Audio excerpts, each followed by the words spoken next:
Hello students, Standard 10, Social Science, Unit 3, World War II. So, இன்னைக்கு Unit 3 உடைய last class வந்துட்டோம். Summary பார்க்கலாம்.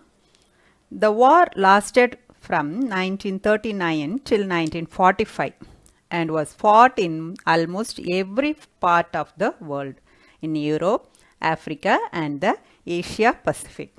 The Allies, initially Britain and France and subsequently the USSR, Russia and the United States, fought against the Axis powers Germany, Italy and Japan. So Second World War வந்து 1939லேருந்து 1945 வரைக்கும் நடந்துச்சு. உலகில் பெரும்பாலும் எல்லா பகுதியிலையும் இது நடந்துச்சு. யூரோப், ஆஃப்ரிக்கா, ஏஷியா பசிபிக் இங்கே எல்லாமே இது நடந்தது. முதல்ல அலைஸாக இருந்தவங்க யாரெல்லாம் அப்படின்னா பிரிட்டனும் ஃப்ரான்ஸும் தான். அதுக்கப்புறம் தான் யுஎஸ்எஸ்ஆர், ரஷ்யாவும் யுஎஸ்ஏ, அமெரிக்காவும் இதோட வந்து ஜாயின் பண்ணிட்டாங்க.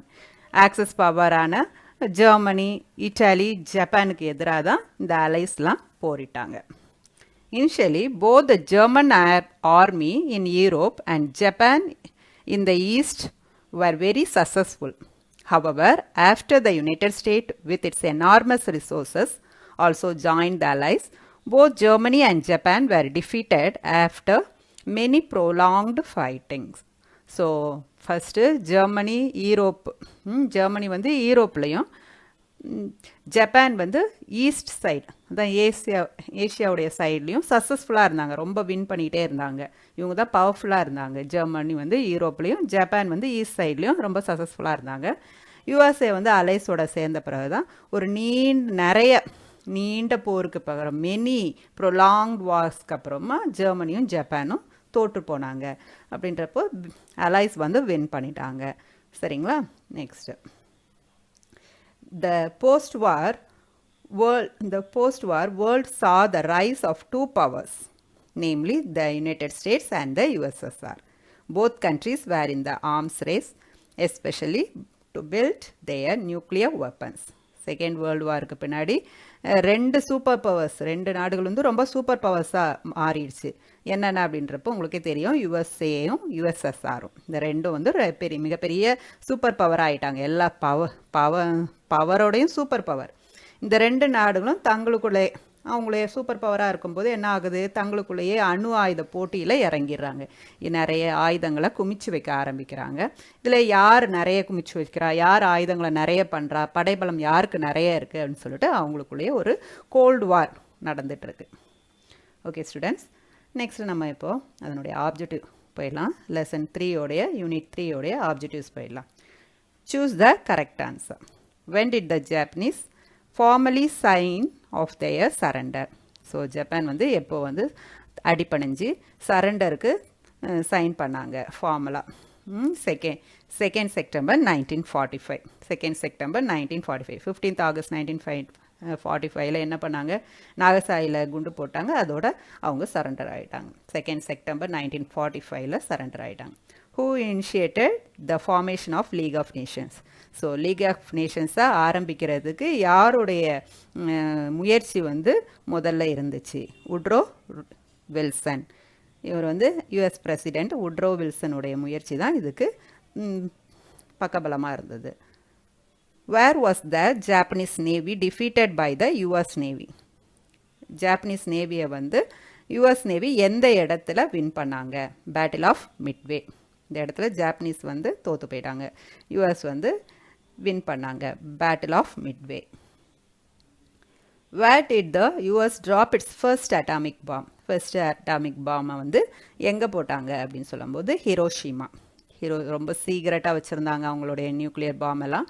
அதை கொண்டு வந்து எங்கே போட்டாங்க? ஹிரோஷிமாவில் போட்டாங்க. ஸோ ஃபர்ஸ்ட்டு ஹிரோஷிமாவில் தான் போடுவாங்க. இதில் ஹாவசாகி, நாகசாகி நிறைய நேம்ஸ்லாம் குழப்பி கொடுத்துருக்காங்க. ஹிரோஷிமாவில் தான் ஃபஸ்ட்டு போட்டது. Who were mainly persecuted by Hitler? இது நல்லாவே தெரியும். யார் வந்து ஹிட்லரால் கொடுமைப்படுத்தப்பட்டவங்க? மெயினாக ஜூஸ் தான் ரொம்ப துன்பத்துக்கு ஆளானவங்க. Which Prime Minister of England who signed the Munich Pact with Germany? எந்த யுஎஸோட இங்கிலாண்டோட பிரசிடென்ட் இந்த முனிச் பேக்ட் ஜெர்மனியோடைய சைன் பண்ணாங்க. சாம்பர்லின் தான் இந்த முனிச் பேக்ட் அப்படின்ற ஜெர்மனியோடைய சைன் பண்ணாங்க. சரிங்களா, ஒரு உடன்படிக்கையை சைன் பண்ணாங்க Chamberlain. when was the charter of UN signed? United Nations organisation ஆரம்பித்தாங்களா, அதில் அந்த சேட்டர் இதெல்லாம் ஆரம்பிக்கலாம் அப்படின்னு சொல்லிட்டு அது சைன் பண்ணது எப்போ அப்படின்னா June 26, 1945. June 26, 1945. Filling the blanks. Hitler attacked dash which was a demilitarized zone. Hitler வந்து எதை வந்து அட்டாக் பண்ணார்? ஸோ ரெயின்லேண்ட் தான் டீமிலிட்டரைஸ்ட், அங்கே மிலிட்ரியே இருக்கக்கூடாதுன்னு சொல்லியிருந்தாங்க ஃபர்ஸ்ட் வேர்ல்டு வார்க்கு அப்புறம். அதை போய் அட்டாக் பண்ணுறாரு ஃபர்ஸ்ட்டு. சரிங்களா, Hitler attacked Rhineland which was a demilitarised zone. The alliance between Italy, Germany and Japan is known as Rome, Berlin, Tokyo axis. So இந்த இட்டாலி, ஜெர்மனி, ஜப்பான் இவங்க 3 பேருக்கும் இடையில் இந்த 3 பேரும் சேர்ந்த ஒரு கூட்டணியை என்னன்னு சொல்கிறோம் அப்படின்னு சொன்னால் ரோம்ன்றது இட்டாலியோட கேபிட்டல், பெர்லின் ஜெர்மனியோட கேபிட்டல், டோக்கியோ ஜப்பானோட capital. Rome, Berlin, Tokyo axis அப்படின்னு சொல்கிறோம். Dash started the lend lease programme. யார் ஸ்டார்ட் பண்ணது? President Roosevelt. Britain prime minister dash resigned in 1940. 1940ல் எந்த பிரிட்டனுடைய பிரைம் மினிஸ்டர் வந்து ரிசைன் பண்ணிட்டாரு? சாம்பர்லின் வந்து ரிசைன் பண்ணிட்டாரு. Next, dash is a device use to find out the enemy aircraft from a distance. இதுதான் சீக்ரெட்டாக வச்சுருப்பாங்க இல்லையா, அதை வந்து இங்கிலாந்து வந்து கண்டுபிடிச்சி சீக்ரெட்டாக வச்சுருப்பாங்க. அப்புறம் ஏர்ஃபோர்ஸ் அவங்களுடைய அந்த Royal navy and Royal air force தான் இதை அப்படியே இந்த எப்படி எதிரியோடைய ஏர்கிராஃப்டெல்லாம் தூரத்துலேருந்தே வரதை கண்டுபிடிக்கிறதுக்குன்னு அவங்க சீக்ரெட்டாக கண்டுபிடிச்சி வச்சுருந்த அந்த டிவைஸோட பேர் ரேடார். இதுதான் இப்போல்லாம் ரொம்ப யூஸ் ஆகுது. Choose the correct statement. Assertion. President Roosevelt realized that the United States had to change its policy of isolation. இவங்க தனியாக இருக்காங்கல்ல யூஎஸ், இப்போ பிரசிடென்ட் ரூஸ்வெல்ட் தான் நம்ம இந்த மாதிரி தனியாக இருக்கக்கூடாது அப்படின்னு சொல்லிட்டு நினைக்கிறாரு. இது கரெக்டான ஸ்டேட்மெண்ட் தான். He started a program of Lend-Lease in 1941. 41ல் Lend-Leaseன்ற ப்ரோக்ராமை இவர் தான் ஸ்டார்ட் பண்ணார். So both A and R are correct. அசர்ஷனும் ரீசனும் கரெக்டு தான். சரிங்களா, both A and R are correct. Next last, match the following. பிளிட்ஸ்கிரிக்ன்றது என்னது? லைட்னிங் ஸ்ட்ரைக் அப்படின்னு சொல்கிறோம் இல்லையா, மின்னல் வேக தாக்குதல். சரிங்களா, ரொம்ப ஃபாஸ்ட்டாக தாக்குறது. பிளிட்ஸ்கிரிக் அப்படின்றது lightning strike. Okay, next royal நேவின்றது பிரிட்டனுடைய நேவி தான் ராயல் ஏர்ஃபோர்ஸ் அப்படின்னு சொல்கிறோம். ராயல் நேவி அது வந்து உலகத்திலே மிகப்பெரிய கப்பற்படை அப்படின்னு சொல்கிறோம். இதுதான் ரொம்ப பலமானதும் கூட அப்படின்னு சொல்கிறோம்.